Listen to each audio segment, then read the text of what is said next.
Sabi muli po, Diyos namin. Diyos Ama na tangila, Panginoon sa lahat, Panginoon. Narito kami dahil sa aming mga tinig na buong puso nagpapasalamat sa lahat po ng pagpapala na binigay niyo po sa bawat isa. At hindi nagpapasalamat po kami sa buhay at kalakasan na pagkagulog niyo po sa amin. Dalangin na yung Panginoon ng mga salapin na ito na sa harapan na walang gamit sa pagpapalaganap ng iyong banal na salita at hindi sa pagpapaunlad ng bayan sa bahay nito. Dalangin din namin na makatulong na ito sa mga ilang kapatid po namin na nangangailangan sa kanilang pagpapasya. Hiling din namin Panginoon sa mga sunod na araw na pinagbuhay yung ingatan, gabayan, ilayo sa kapamakan at din ay pagdating po sa amin ng mga pangailangan sa aming mga pampisikal na Panginoon. Kami po nagpapasalamat sa lahat-lahat ng iyong nagawa para sa amin at hindi sa aming mga mahal sa buhay. Hiling din namin na pagdating po sa amin ng kapayapaan sa aming mga pangisipan.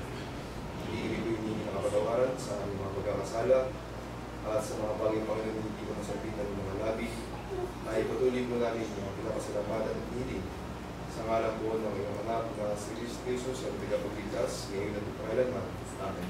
Amen.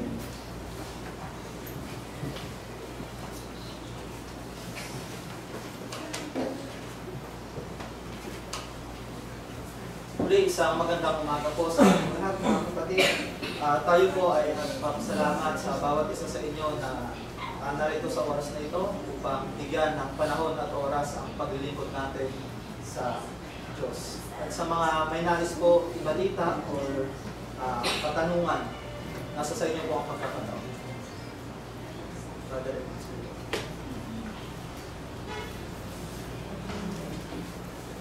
Wala may dadagdag sa ating katuruan ni Brad. Napakaganda yung kanyang katuruan sa Genesis. Kasi nilalang ng Panginoon ng tao at formang lupa na hinahingaan ng buhay. Kaya ang tao ay laging kaluluwang may buhay. Ngayon, ang daigdig ay nilang niya ng 6 na araw. Kumplito sa lahat. At siya nagpahinga sa 7 araw.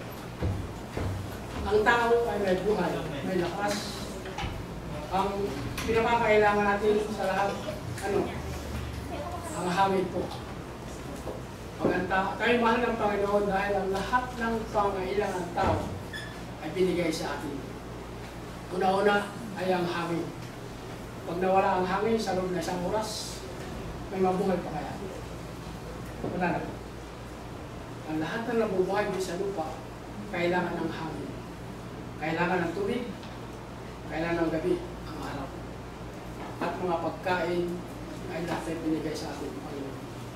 Yan ang pagmamahal sa atin ng Panginoon dahil tayo, nang nalangin niya si Eva at si Adan, walang kasalanan. Kapantay ng Diyos ang tao dahil walang kasalanan. Pero nung magkasala na, biglang lumiit ang tao, lumayo sa Panginoon dahil sa kasalanan. Pamamagitan ni Satanas. Nagkatawang ahas si Satanas at niluksod si Eva. Simula noon ay lumayo ang tao at naniwala din mo si Adan sa kanyang asawa at kumain pinagbabawal na bunga ng pagkakasala. Kaya siya pinalaya sa halamanan ng Eden dahil doon may isang puno ng kahoy na pag kinain mo, mawawala ang kasalanan. Kaya sila pinalaya dahil sa kasalanan at lumayo na lumayo ang tao sa Diyos. Kaya tayo ay muling religion, muling makabalik tayo sa Panginoon. Yan ang mga kapatid ang pagkakasala ng tao. Kaya sinumpa si Eva ng Panginoon. Sabi ng Panginoon, ikaw, Eva, sa iyong paghihirap, walang magiging karamay. Ano po ba yun? Ang katawan mo, kalahating katawan, nasa lupa. At ang katawan, kalahati ay ligtas. Maaaring sa panganganak. Wala po silang karamay. Panganganak ng babae, maaaring siya may kamatayan, maaaring mabuhay. Ganyan po. Pagkatapos sinabi kay Adan, simula ngayon, Adan, ang iyong paghihirap, ang iyong kakanin, ay sa pawis mo ang gagaling. Unang taga ni Adan sa kanyang sa lupa, at siya magtatanim ng halaman, nasaktan ang kanyang lupang katawan. Dahil galing ang tao sa lupa. Yun po ang pangyayari sa kapanahonan ni iba't Adan. Pero si Adan ay nabuhay ng 930 years at sila nag-anak ng mga babae at mga lalaki. Ang napakalagay po lang sa Bible ay si Cain at saka si Abel. Yun po lang ang napalagay. Pero sa tanda, haba ng taon na kanilang ilang sa lupa, nagkaanak sila ng marami, ng babae at mga lalaki. Yan po ang kasaysayan ng sa Genesis. Mababasa natin po ito. Maraming salamat po mga kapatid. Hindi po lang kayo may ikukuha sa magandang katuruan ni Brad sa Genesis sa lumang tipas. Maraming salamat po at tayo po ay ngayon magbukuhan sa ating 1 year December, anniversary? Thanksgiving pala yun. Kaya nung last Sunday, hindi natin napag-usapan ang ating mga patlak, parang kanya-kanyang dala. Kaya ngayon po pag-uusapan natin. Baka sa sunod po linggo, tayo may Thanksgiving. Salamat. Brad, may katanungan na ako. Yung tao, si Vals, nagsimula tayo kay Adan, tapos napuso si Adan ni Eva na kumain ng pinagbabawal na prutas. So pag hindi kaya kumain si Eva ng prutas, magkakaroon kayo ng sakatawa. Mga kaya mga sila, lalaki kaya tayo. Pero hindi po tayo maghihirap na kagaya nito. Hindi tayo maghihirap. Na nagtatrabaho. Kasi kung mapitas-pitas lang tayo ng mga hindi sila ng kasala. Yun na.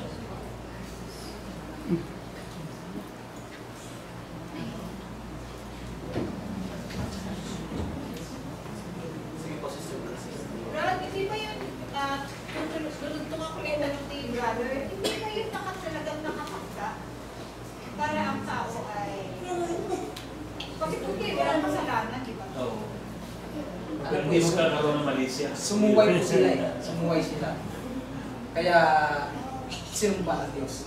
Ang expected talaga ng Diyos is talagang hindi sila kakain dahil man created by the image of God eh. 126 ng tawag dito, Genesis.